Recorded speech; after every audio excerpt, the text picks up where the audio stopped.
Good morning students, welcome back to the new session of learning. Today we are going to discuss another concept of this chapter, that is concept of weighted average profit method. In the past video I had discussed how to tackle questions on average profit method, okay, and I have solved two questions on that. Today I will solve one questions of average profit method and one question of weighted average profit method and its concept. Okay तो let's go through the concept. तो हम लोग अगर weighted average profit की बात करते हैं, okay, तो अगर हम ऐसा लिखते हैं 1 year profit plus 1 year profit plus 1 year profit divided by 3, तो आप क्या बोलोगे कि मैम दिस इज तो formula of simple average profit method. I will say yes, you are right. Simple average profit method. हम लोग सिंपल एवरेज प्रॉफिट मेथड में क्या करते हैं, सिंपली 3 इयर्स के प्रॉफिट को ऐड कर देते हैं और 3 से डिवाइड कर देते हैं, या फिर जितने भी इयर्स है, आपको सपोज 4 इयर्स है तो 4 इयर्स के प्रॉफिट को हम लोग ऐड करते हैं और क्या करते हैं, डिवाइड कर देते हैं. ओके, बट हम लोग वेटेड एवरेज प्रॉफिट में क्या करते हैं, यहाँ इसको वेट दे देते हैं. सपोज इसको मैंने दिया वेट दैट इज 1, इसको दिया वेट 2 और इसको दिया वेट 3. ठीक है, अब आप बोलोगे कि हमेशा वेट असेंडिंग ऑर्डर में ही होता है और आपको जो सबसे लास्ट वाला है उसको ज़्यादा वेट देना पड़ता है, दैट इज ज़्यादा इंपॉर्टेंस देना पड़ता है. वेट मतलब यहाँ पे इंपॉर्टेंस है, ओके, ज़्यादा इंपॉर्टेंस देना पड़ता है, ज़्यादा वेट देना पड़ता है. इसका मैं एग्जाम्पल आपको बताती हूँ. सपोज एग्जाम्पल क्या है, या फिर आप स्टोरी समझ लो. अगर मुझे आपके बारे में जानना है, हर एक स्टूडेंट के बारे में जानना है कि आप कैसे हो, कैसे परफॉर्म करते हो, ठीक है, इन 12th क्लास, तो क्या मैं आपके नर्सरी का रिजल्ट पूछूंगी? आप बताओ, क्या मैं आपसे नर्सरी का रिजल्ट पूछूंगी कि नर्सरी में आपको कितना आया था, या फिर प्री नर्सरी में कितना आया था, या फिर क्लास 1 में कितना आया था? इसके बजाय मैं आपसे पूछूंगी कि आपको 11th क्लास में कितना आपका मार्क्स था. That is more relevant I think. Okay, to know about you, I will ask what you had scored in class 11 rather than asking you what you had scored in class 1. Okay, तो कहने का मतलब है कि मैं आपके बारे में अगर मुझे जानना होगा तो मैं क्या करूंगी कि आपसे 11th क्लास के रिजल्ट के बारे में पूछूंगी, ना कि मैं आपसे नर्सरी क्लास के रिजल्ट के बारे में पूछूंगी. इन द सेम वे, जो हम 3 साल में जो हमने प्रॉफिट कमाया, first year, second year, third year, I am standing here now, okay, I am standing here now, तो ये जो लास्ट ईयर का प्रॉफिट है ये मेरे लिए ज़्यादा मायने रखता है, ये मेरे लिए ज़्यादा इंपॉर्टेंस रखता है, इसलिए मैंने इसको वेट दिया है 3. ओके, और जो उसके बाद का प्रॉफिट है वो थोड़ा कम मायने रखता है, इसलिए मैंने दिया है 2. और ये जो सबसे फर्स्ट ईयर का प्रॉफिट है मेरे लिए सबसे कम मायने रखता है, इसीलिए मैंने इसको क्या दिया है, 1. तो वेटेड एवरेज प्रॉफिट में आपको क्या करना है, ये जो प्रॉफिट होता है इसको आपको करेक्ट प्रॉफिट फाइंड नहीं करना होता है. जो भी आपका क्वेश्चन में दिया रहता है वो करेक्ट प्रॉफिट दिया रहता है. ओके, जो भी आपका क्वेश्चन में दिया है वो क्या है, करेक्ट प्रॉफिट दिया हुआ है. बस आपको क्या करना है, उस पर वेट लगाना है. और ये यहाँ पे 3 नहीं होता है, ओके, ये 3 नहीं होता है, बल्कि यहाँ पे क्या होता है, total of weight, total of weights. Okay, तो मान लो अगर मैं एग्जाम्पल लेती हूँ तो पहला है 10,000, इसमें मान लो मैंने वेट लगाया 1, ठीक है. दूसरा है 12,000, इसमें मैंने वेट लगाया 2. और तीसरा है 14,000, तो इसमें मैंने वेट लगाया 3. I am just taking example to just illustrate you the things, ठीक है. और यहाँ पे क्या होगा, हम लोग 3 इयर्स का प्रॉफिट 3 से डिवाइड नहीं करेंगे, बल्कि जो वेट लगाया है उसका टोटल करेंगे. वेट कितना लगाया था, 1 + 2 + 3, ठीक है. इसको आगे कैसे कैलकुलेट करेंगे,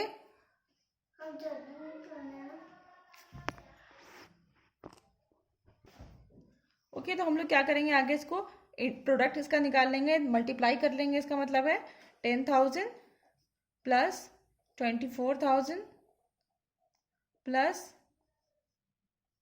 इसको कैलकुलेट करिए, 42,000, और जो वेट है उसको क्या करेंगे, ऐड कर लेंगे, 6 हो जाएगा. और यहाँ पे कैलकुलेट कर लेंगे, ये हमारा क्या हो जाएगा, average, weighted average profit method. Okay, अब मैं इसको समझाने के लिए आपको एक आपके बुक से क्वेश्चन ले रही हूँ और उसको एक्सप्लेन कर रही हूँ।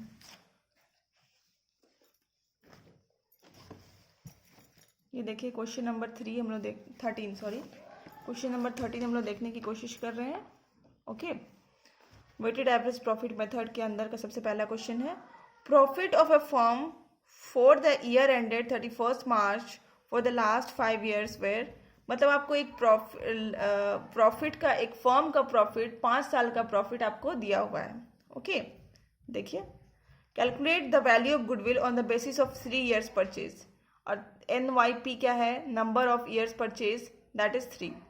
Okay, 3 years purchase of weighted average profit after assigning weight, और वेट कितना असाइन किया गया है, 1 2 3 4 and 5 respectively to the profit for the year ended 31 March 2000। देखो आपके 2015 को मैंने क्या किया है, सबसे कम वेट दिया है दैट इज 1, और 16 को कितना वेट दिया है 2, लाइकवाइज 17 को दिया है 3, 18 को दिया है 4 एंड 19 को दिया है 5, और आपको क्या निकालना है, वैल्यू ऑफ गुडविल।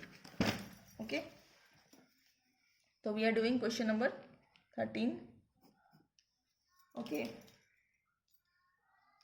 तो हमने लिखेंगे formula,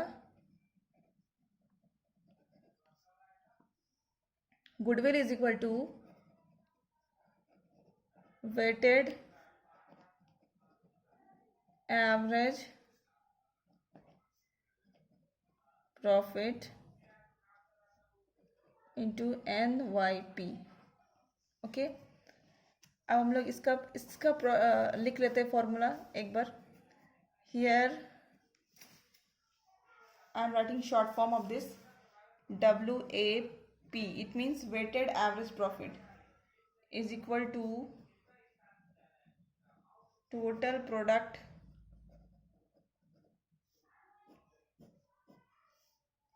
divided by total weights. Okay, तो अभी हम लोग जो क्या निकालने वाले हैं, वेटेड एवरेज प्रॉफिट निकालने वाले हैं। ओके, तो क्वेश्चन में दिया हुआ है पहला साल कितना था प्रॉफिट, 20,000, इसको वेट कितना दिया गया है 1, प्लस दूसरे साल में कितना था 24,000, वेट दिया गया है 2, इसको आप ब्रैकेट में भी कर सकते हो, ऐसे भी सॉल्व कर सकते हो। 30,000, वेट दिया गया है 3, देन 25,000, वेट दिया गया है 4, एंड द लास्ट इज 18,000, इसको वेट दिया गया है 5। लुक चिल्ड्रन, आप देख रहे हैं कि सबसे जो लास्ट वाला जो प्रॉफिट है, दो सबसे कम है बट सबसे ज़्यादा इंपॉर्टेंस इसी को दिया गया है। तो हम लोग वेटेड एवरेज प्रॉफिट में क्या करते हैं, बस इंपॉर्टेंस देखते हैं कि, और सबसे इंपॉर्टेंस सबसे ज़्यादा किसका रहता है कि जो हमारे लास्ट ईयर का जो प्रॉफिट है उसका सबसे ज़्यादा इंपॉर्टेंस रहता है। और आपको कभी भी क्वेश्चन में दे दिया जाएगा कि सारा जो वेटेड एवरेज प्रॉफिट है वो असेंडिंग ऑर्डर के रूप में दे दिया जाएगा, और आपको सब वेट लगाने बोल दिया जाएगा, तो सबसे ज़्यादा वेट आप किसको लगाओगे, सबसे जो रीसेंट प्रॉफिट आपने अर्न किया है उसको लगाओगे। ठीक है, तो यहाँ पे टोटल प्रोडक्ट हमने लिखा था, देखो हमने प्रोडक्ट को करके टोटल भी कर दिया है, इसीलिए हमने क्या लिखा है फॉर्मूला में, टोटल प्रोडक्ट। आप टोटल वेट की बात करते हैं, टोटल वेट कितना है 1 + 2 + 3 + 4 + 5। ओके, अब इसको आगे हम लोग अगर सॉल्व करेंगे, पूरा आप आराम से बैठ के सॉल्व करना, तो आ जाता है 3,48,000 एंड डिवाइडेड बाय 15, यस 15, और ये हमारा आ गया total weighted average profit. Okay, ये जो हम है अभी जो हमारा आया है ये क्या है, वेटेड एवरेज प्रॉफिट। ऑलराइट, अब हमें क्या निकालना है, गुडविल निकालना है। अब गुडविल का फॉर्मूला तो आपको मैंने स्टार्टिंग में ही लिखा दिया है, क्या है, goodwill is equal to weighted average profit, weighted average profit ये हो गया इनटू NYP। ओके, कितना है हमारा 3 years है, तो ये हमारा आता है 69,600। ओके, तो ये था क्या हमारा वेटेड एवरेज प्रॉफिट मेथड का, सबसे पहले मैंने कॉन्सेप्ट दिया आपको और क्या किया, सेम आपको एक सॉल्व करके भी दिखाया। Okay, rest 2 question you will solve. Okay, अभी मैं आपको क्वेश्चन नंबर 11 भी सॉल्व करके दिखाती हूँ। Okay,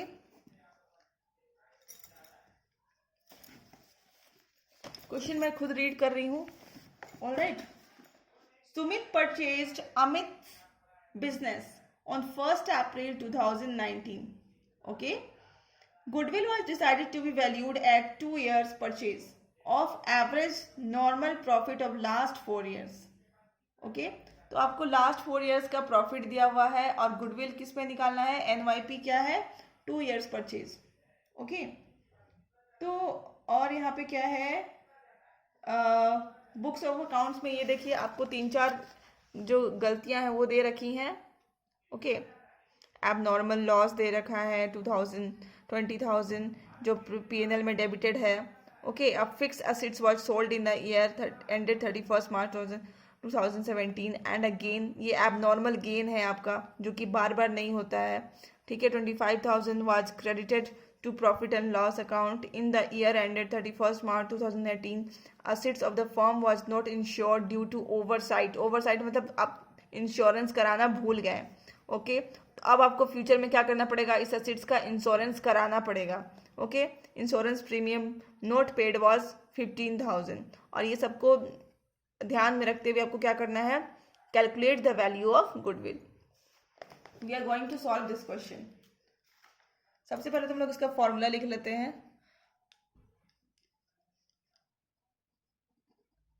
goodwill is equal to average profit into NYP। Okay, अब हमारा कितने साल का प्रॉफिट है, 4 years का प्रॉफिट है। First year, second year, third year and 4 year, bracket close, divided by 4। NYP already आपको गिवन है 2।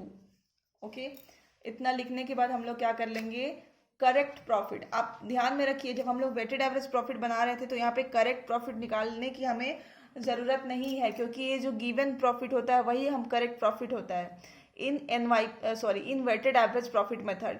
Okay, weighted average profit method में जो भी गिवन रहता है वही हमारा क्या रहता है, करेक्ट प्रॉफिट रहता है। Okay, but in average profit we have to find out the correct profit.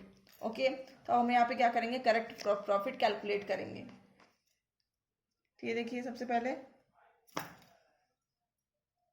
पहला साल कितना है, 80,000 है फर्स्ट ईयर। थोड़ी सी यहाँ पे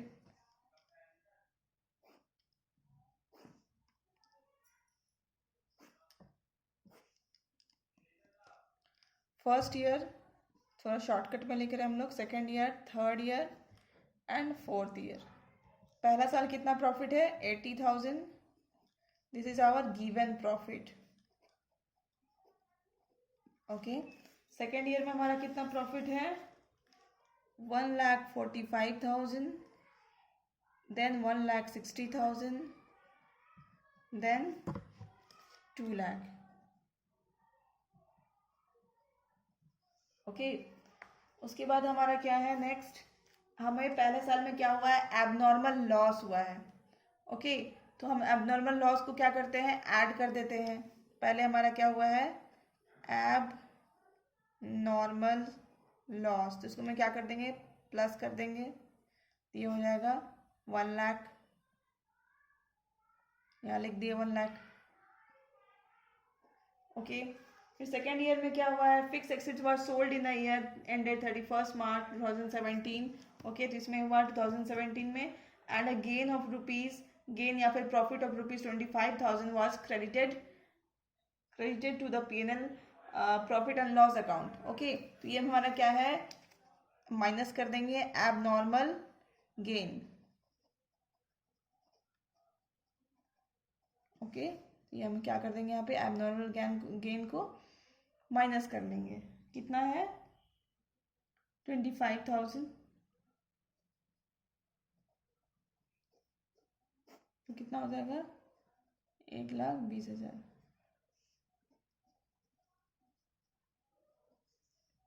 ओके, और थर्ड ईयर में हम क्या करेंगे, हमारा कितना है थर्ड ईयर में, क्या है, हमने क्या किया है, इंश्योरेंस प्रीमियम नहीं पे किया है, मतलब इंश्योरेंस क्लेम लेने के लिए हम इंश्योरेंस प्रीमियम जो भरते हैं वो ओवर साइट हो गया है, मतलब हम भूल गए हैं। तो हमें क्या करना पड़ेगा, फ्यूचर में पे करना पड़ेगा, मतलब फ्यूचर में वो हमारा लॉस होने वाला है। ओके, तो हम उसमें क्या करते हैं, यहाँ पे डिडक्ट कर लेते हैं। कितना है हमारा, 15,000।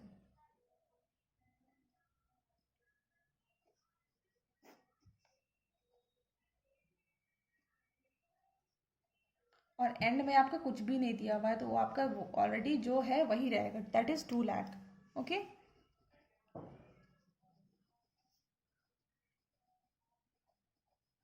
अब सारे को ऐड कर दोगे तो ये हो जाता है आपका